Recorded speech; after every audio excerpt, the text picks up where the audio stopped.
watching KCAL9 News at 2.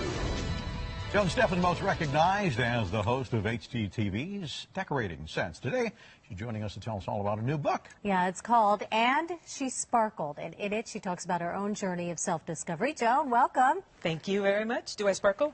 Yeah, you got that little blingy scarf on. What's the title mean? What's that all about? It means, okay, if we go back to the beginning of the book, I believe it's my autobiography. First of all, it's the autobiography that a former television reporter would write. It's short, few words. You can read it in 5 minutes.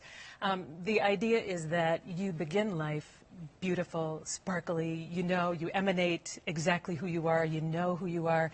And then at some point in life, it kind of gets taken away, covered up with stories that people tell you about who you ought to be, how you ought to live, what you can't do, what you couldn't accomplish. And sometimes you start telling yourself those stories. And I did.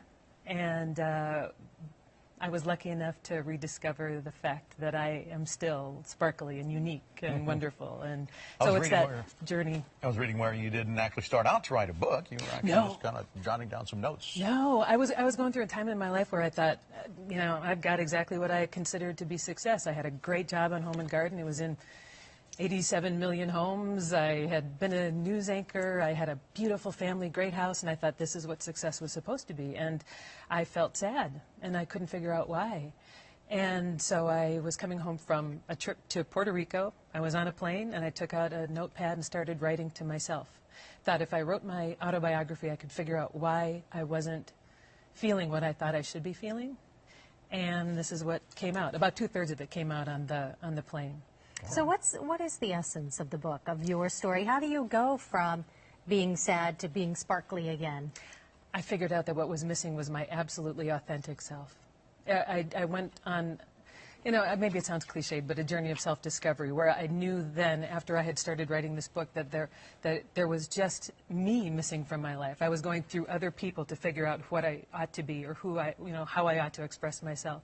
And I read, I did seminars, I meditated, I spent time in nature. I enjoyed every minute of it, and what I found out was really just that there is a wonderful, authentic self that can be expressed into the world. And my life looks a lot the same as it did before, but it feels so different. And does everyone else, do you think, have to go on this journey and take the long way around? Is there a shortcut for me? Absolutely. I think it goes through Toluca Lake.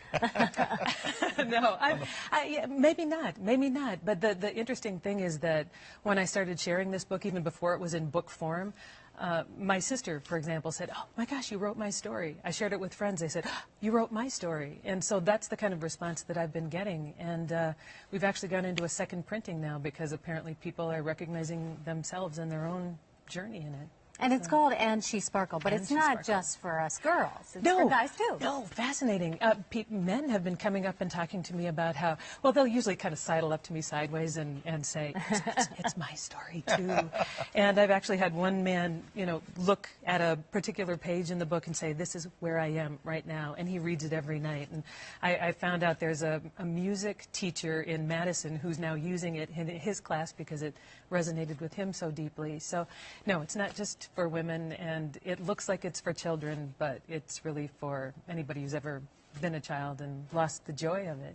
Did you think it was going to be successful? Did you just kind of put it out there a little apprehensive? Oh, yeah, I do tend to put things out there just a little apprehensively because, you know, I felt it so deeply, and you're kind of worried putting it out into the mainstream that somebody else is going to feel similarly or not, or, you know, because it's so personal to me. So I was a little trepidatious, but it's going very well. Now, you talked about going on this journey of self-realization and self-discovery. What can people do? I mean, how do we get started? How do we make ourselves happy again? Because it really does start with yourself, right? It does start with yourself. And I think that, you know, it would be presumptuous of me to say that there is a pattern or a path for anybody else to follow. But I would think the first step is just knowing that there is a path to go on. There is a discovery process to go on, because sometimes you're like the fish that's swimming in water and you don't know that you're swimming in water, you know. So you just have to understand that you have been inundated by cultural ideas and stories, and that there is a way for you to lose those stories and rediscover who you are.